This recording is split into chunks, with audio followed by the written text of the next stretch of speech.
Bonjour à tous.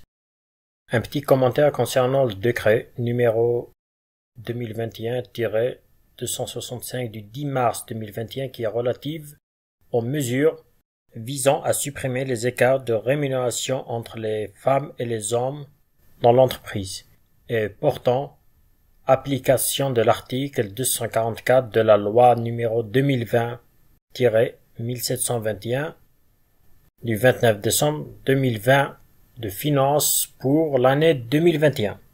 Les entreprises doivent mettre en place certaines mesures, notamment certains affichages.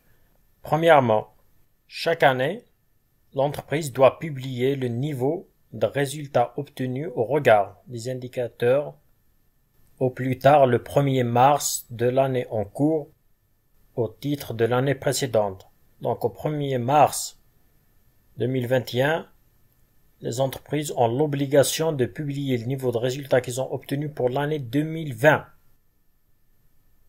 Et elles doivent désormais publier la note globale de l'index et le résultat obtenu pour chaque indicateur.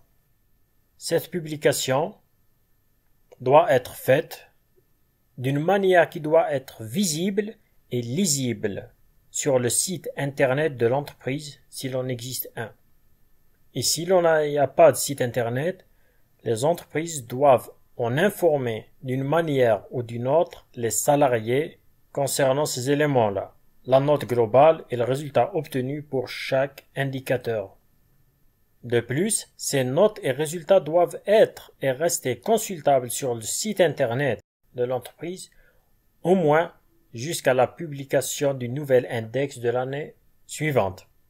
Ce qui veut dire que les entreprises qui ont mis sur leur site internet le 1er mars 2021 doivent laisser cet index apparaître, la note apparaître jusqu'à minimum 1er mars 2022 et à ce moment-là, elle doit publier le nouveau document qui concerne l'année 2021. Il faut faire attention car le ministère du Travail a précisé qu'une publication sur le site intranet de l'entreprise, interne à l'entreprise, n'est pas suffisante. Parce que c'est possible qu'un salarié n'ait pas accès, n'aille pas consulter. Ce qui serait bien pour les entreprises qui n'ont pas de site internet, c'est de transmettre à leurs salariés soit par mail, ceux qui ont des mails, ou bien par courrier individualisé pour informer le salarié concernant ces éléments-là pour ne pas avoir des sanctions. Et l'employeur doit également communiquer le résultat à l'inspection du travail, ainsi qu'au CSE, Comité social économique de l'entreprise, si l'entreprise emploie plus de 250 salariés. Le résultat doit aussi être publié sur le site du ministère du Travail. Chaque entreprise doit prendre bien note de ces éléments-là pour ne pas avoir des sanctions et rester dans la légalité.